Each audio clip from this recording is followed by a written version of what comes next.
Again, welcome to College Algebra. In these lectures, we're going to learn how to graph a polynomial functions. So again, our main objective is how to graph polynomial functions. So again, here we have a multiplicity and zeros. What we mean by multiplicity and zeros. Now here we say that if A is a zero with an odd multiplicity, the graph will cross the x-axis at x equal to a. So again, if a is a zero with an odd multiplicity, the graph crosses the x-axis at x equal to a. Now, if a is a zero with an even multiplicity, then the graph touches the x-axis and it turns at x equal to a. So when it's an odd multiplicity, again, the graph will crosses the x-axis. Again, the x-axis is the horizontal at x equal to a. Then when it's even multiplicity, the graph touches the x-axis, but it turns at x equal to a. So the number of turning points, here we said that if f at x is a polynomial function of a degree n, we know what is a degree of a polynomial function. That is the highest exponent. Then the graph of f at s will have n minus 1 or fewer turning points. So that's why when we have a linear function, let's say y equal to x plus 1, the highest degree is 1. So normally in a linear function, we have 0 turning points. It's straight line. So 1 minus 1 is 0. There's no 0 turning point. But when, again, the degree is 2 or more, in 2, we're going to have a parabola. So most likely we are going to have only 1 turning point. When s equal to 3, the degree, the exponent is 3, and the degree of the polynomial function is 3. Either we are not going to have 3 turns. The turning point will be either 2 or lesser. So that's the definition here. If f at s is a polynomial function of a degree n, then the graph f at s will have n minus 1 or fewer turning points. So again, a linear function means the degree is 1. So 1 minus 1 is 0. There's no turning point for linear function. It's always a straight line. Quadratic function, the degree is 2. So n is 2. 2 minus 1 is 1. So always a quadratic function will have only 1 turning point. So it will look like a parabola, either open up or down. Now, this is a strategy for graphing a polynomial function. First, we can find the x and y intercept of the graph. So to find x-intercept of a graph, we will assume y equal to 0, then we find the value of x. To find the y-intercept, we assume s equal to 0, then we find the value of y. So which means the value we get x when y equal to 0, that's where the graph will touches the axis, the y-axis at y0. So next we determine the end behavior. Then we can make a sign chart and determine where the graph is above or below the x-axis. So determine the end behavior. Also, we make a sign chart and determine where the graph is above or below the x-axis. Then we can find any symmetries of the graph. From there, we can plot a few points if necessary. Then we can see the shape of the graph. Then we can draw the graph as a smooth, continuous curve. As we said earlier, a polynomial function graph is always a smooth and continuous. There's no breaking point on it. So let's see this example. Hopefully this will help us. Here they say we should graph a function f at s equal to s cubed minus 4x. So step 1, we are going to find the x and y intercept. So first, to find the x-intercept, we said f at s equal to 0. So we get s cubed minus 4s equal to 0. Then we find the value of x. So by factorization, s is common, we bring s out. Then we get s squared minus 4 equal to 0. This is the difference of 2 square, which will be s squared minus 2 squared. So we get s plus 2 times s minus 2. So our answer will be, the first s will be 0.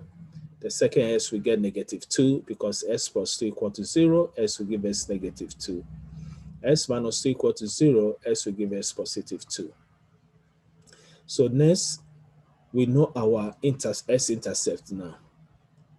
When y equal to 0, s is 0. When y equal to 0, we have another intercept, s is negative 2.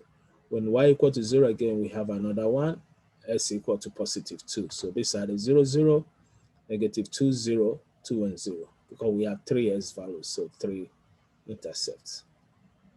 Now, next, we can find the y-intercept also.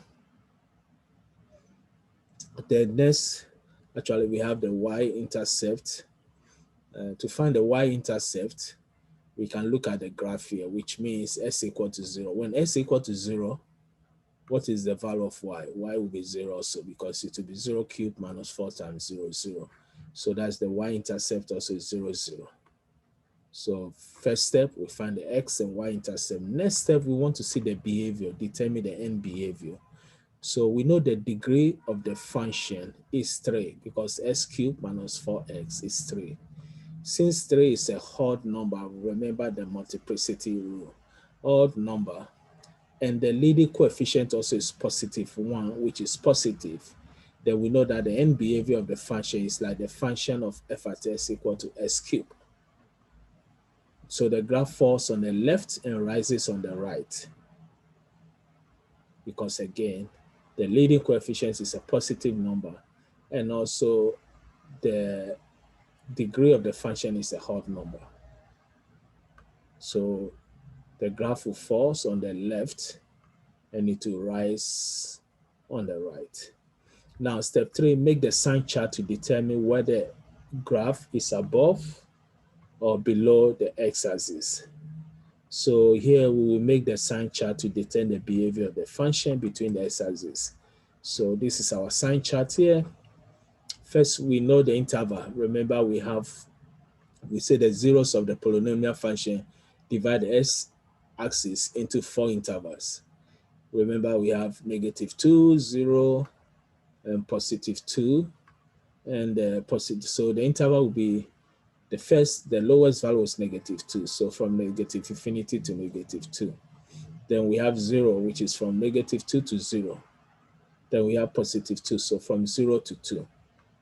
Then we have 2, which will be 2 to the positive. So this is our, again, main interval. Now we are going to test it. When we test any value between negative infinity to negative 2, we just put any value. Here we use negative 3.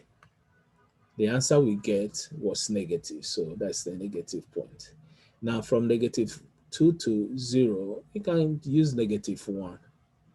That gives us a positive answer, so positive. 0 to 1, we can take 1. 0 to 2, we can take 1. That gives us negative 3. Now 2 to infinity, we can take 3. That gives us 15, so positive. So this is our sign numbers, the sign. So now we're going to find any symmetries of the graph. This is the graph f at s is s cubed minus 4x. So if we are looking for the symmetry, we mean if it's positive s, what if it's negative s? Let's see if we get the same. So we get negative s to the power 3 minus 4 negative x. And that gives us negative s cubed plus 4x when we simplify.